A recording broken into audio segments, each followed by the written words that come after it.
Well, as an economist who does a lot of pro formas on housing projects, there are what we call the factors of production: labor, Mhm. materials, capital, and land. And of those factors of production, particularly in urban areas, it's the land Yep. cost that matters the most. So this effort to sort of take the land out of the deal is sort of the biggest factor here that interests me. Why don't you put up? Oh, let me ask you this question.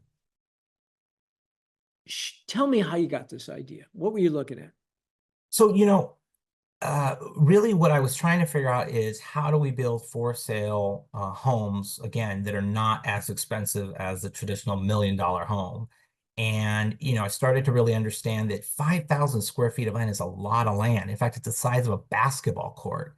And through that process of saying, well, what happens if you make it smaller?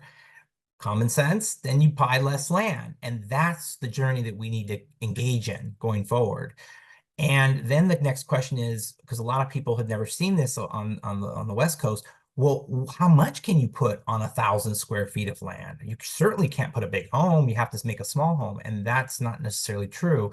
And one of the things I discovered was that the city of LA had passed years ago what was called the small lot subdivision ordinance that allows exactly what we're talking about here. The thing is, the city of LA only allows it in multifamily areas. So it's utilized, but not as utilized. But because, and actually the city of San Diego passed a very similar thing, I think in 2016. I don't think it's ever really been utilized.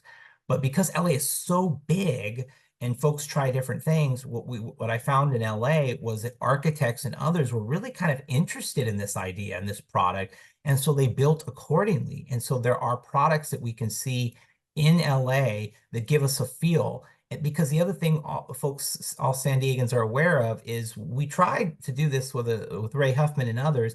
Unfortunately, we destroyed the sidewalks, we destroyed tree canopies, and we didn't accommodate for parking.